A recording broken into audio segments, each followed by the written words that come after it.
Sampai di pelosok desa sekalipun mampu menghadirkan sampai korek dunia. Korek internasional mampu dihadirkan di samping. Bahkan di Kongo kemarin oleh teman-teman pejuang Al-Quran mampu menghadirkan korek dunia. Hafalan Al-Quran luar biasa. Haflah tilawat Al-Quran luar biasa. Pemerintah daerah juga mencanangkan program membumikan Al-Quran Karim. Itu luar biasa. Tetapi coba diteliti oleh masyarakat mahasiswa pasca sarjana Syarif Hidayatullah memunculkan dua variabel. Sejauh mana pengaruh semangat orang Bima naik ke Tombojo baca Qur'an hafal Qur'an, bahkan MTQ yang paling rapi itu MTQ ke Tombojo. Maka kata alhamdulillah sudah banyak merantau kemana-mana. Di mana boleh Tombojo memang tahu semakna lomba Qur'an yang ipil teratar di Tombojo. Kadang-kadang dirasa kalian tetap 3 kabupaten lalu pun tingkat desa kecamatan di mana kadang-kadang. Jangankan di daerah yang lain, di Lombok saja kadang-kadang kecamatan tidak ada, kabupaten langsung. Kalaupun ada kecamatan, jarang. Tetapi teliti masih semakin dua variabel. Sejauh mana apakah semangat terhadap Al-Quran ini ada nggak pengaruhnya terhadap sikap dan perilaku orang Timur? Ternyata semakin semangat Al-Quran luar biasa, tapi tingkat kriminalitas di Kabupaten Bima itu luar biasa juga. Artinya ini dua variabel yang tidak saling mempengaruhi. Apa penyebabnya? Yang dimuliakan Allah. Ternyata setelah diteliti, salah satunya naik ke Tombojo masih pada tingkat semangat sekedar untuk mendengar dan sekedar membaca, hanya untuk sekedar mendapatkan pahala, tapi tidak sampai kepada tadabbur Al-Qur'anul Karim. Maka hadirin pada bicara tak, silakan dekati Allah, membaca Al-Quran walaupun tidak faham artinya, silakan hatamkan Al-Quran. Tetapi kita kalau mendapatkan melimpahnya barokah dari Al-Quran, sedikit belajar untuk memahami, mentadabburi Al-Quranul Karim. Mengapa ini perlu? Karena kata Allah, Al-Quran yang kami turunkan hudan linnas, sebagai petunjuk bagi manusia. Secara spesifik lagi dalam permulaan surah Al-Baqarah ayat katakan hudan lil muttaqin. Al-Quran ini petunjuk bagi orang yang bertakwa.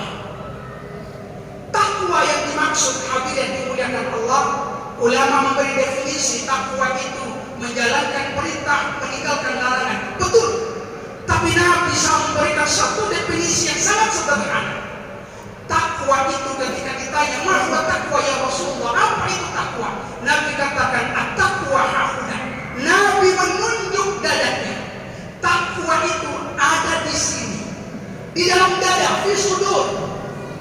Takwa itu ada dalam dada, dalam hati orang-orang yang beriman.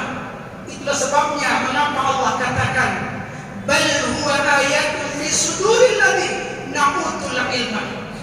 Bal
dibersihkan dari berbagai macam penyakit.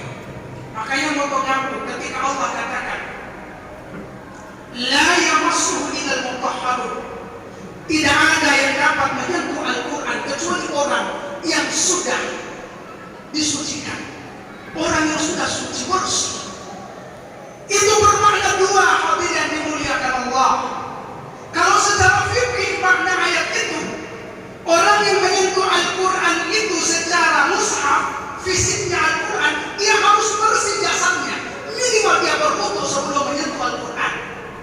Akan tetapi Al-Quran di samping dia sekedar fisiknya, ada sisi batinnya Al-Quran. Apa itu? Pesan-pesan suci dalam Al-Quran. Maka siapa yang mau mendapatkan masuk pesan suci Al-Quran dalam hatinya, maka dia pun secara batinnya harus bersihkan dirinya. Maka ketika berhadapan dengan Al-Quran, coba bersihkan